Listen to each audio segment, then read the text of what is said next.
अस्सलामुअलैकुम। आज मैं आप लोगों के लिए लेकर आई हूँ मुर्ग चना पुलाव की रेसिपी की तरफ जाने से पहले अगर आपने हमारे चैनल को सब्सक्राइब नहीं किया है तो प्लीज़ हमारे चैनल को सब्सक्राइब करें। अब मैं आपको बताती हूँ इस रेसिपी के इंग्रेडिएंट्स।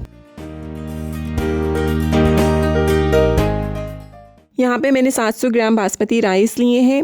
इसके अलावा मैंने 750 ग्राम मुर्गी ली है, 1 प्याली दही है, 1 टेबल स्पून अदरक लहसुन का पेस्ट है, 300 ग्राम चने हैं बॉईल करके रखे हुए हैं ये मैंने पहले से, 1 टेबल स्पून पिसे हुए धनिए हैं, 4 अदद हरी मिर्चें हैं जो मैंने काट के रखी हैं, 5 टेबल स्पून घी है, नमक हस्बे ज़रूरत, 1 प्याली हरा धनिया है।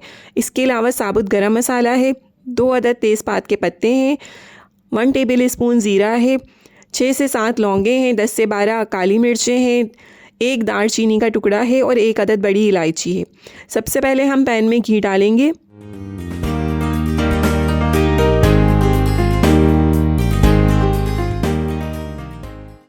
और इसमें मैं साथ गरम मसाला भी डाल दूंगी।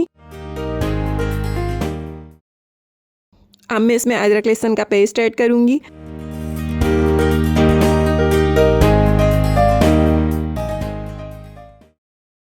और साथ में मैं इसके दही भी डाल दूंगी। पिसे हुए धनिए भी साथ डाल दिए और हरी मिर्चें। अब हम इसे थोड़ा सा भूनेंगे। इसके बाद मैं इसमें चिकन ऐड करूंगी और साथ में इसके नमक भी डाल दूंगी।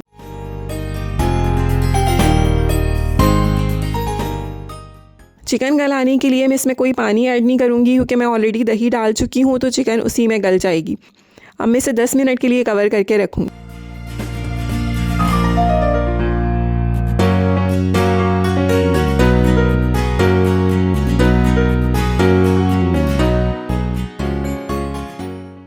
यहाँ पे चिकन जो है वो अच्छे से गल चुकी है। इसको थोड़ा सा भूनूंगी मैं।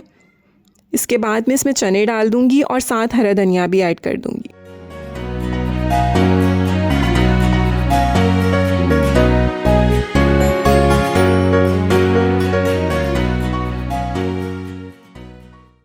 अब मैंने इसमें 1 गिलास पानी ऐड किया है। साथ में मैं इसके चावल ऐड कर दूंगी।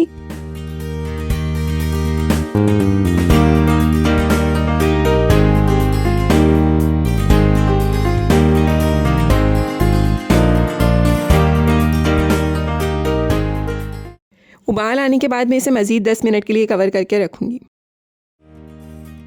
यहाँ पे उबाल आ चुका है। अब हम इसे 10 मिनट के लिए कवर करके रखेंगे।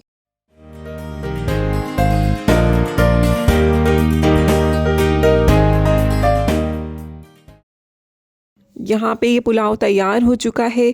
इस पुलाव को आप लोग ज़रूर ट्राई कीजिएगा और इस पुलाव को सलाद और चटनी के साथ गर्मा गर्म सर्व करें और हमें कमेंट सेक्शन में बताना नहीं भूलिएगा कि आपको रेसिपी कैसी लगी। Thank you. अल्लाह हाफ़िज़।